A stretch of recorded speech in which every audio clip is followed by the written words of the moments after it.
what those performances were like? Who came to them? What were they wearing? What was the spirit of a performance night here? Well, we have a saying on U Street about the Black Broadway that on Sunday afternoons it was the promenade of Black America. You know, Paris has its Champs-Élysées, but Black America had its U Street, the Black Broadway. And on Sunday afternoons after church, men had to wear ties and women had to wear white gloves. So, and there were 12 beauty salons and 14 barbershops lining U Street during the day. 12 beauty salons, 14 barbershops.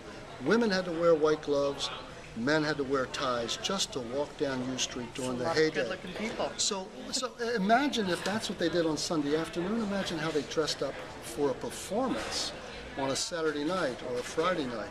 And speaking of performances, my goodness, people like Chuck Brown would play here, not Chuck Brown, James Brown would play here 5 times a day. He'd play a noon show, he would play a 3 o'clock show, a 7 o'clock show, a 10 o'clock show, and then a 1 o'clock show. And he played 5 shows, talking about the hardest working man in music business was James Brown. But people would, to your question, people would dress up. This became a place to be seen and to see, and it was the best. We refer to this group of people who came here as the black bourgeoisie of America. But let me be clear, it wasn't just about black people. The other term for the Howard was the People's Theater.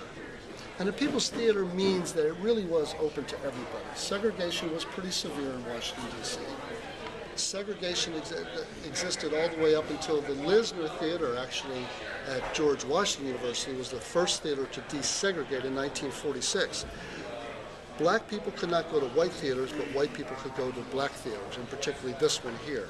So in 1910, by the way, 22 years before the Apollo, which doesn't open until 1932, We'll talk about that. we had the Howard that was integrated and opened its doors to all manner of people.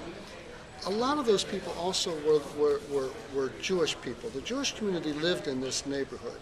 You know, Jews all the way up until the 1950s in D.C. were segregated also.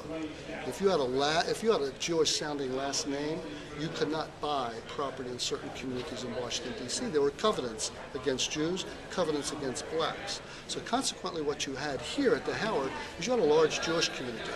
And the Jewish community here, many of the managers and the developers of the Howard back then were Jewish. Abe Leichman in the 1920s, Shep Allen in the 1930s. These were Jewish property owners, Jewish entertainers, Jewish thinkers and writers, and they in fact really helped to develop the Howard and helped to develop this community. So this was an integrated or racially integrated audience, blacks and whites,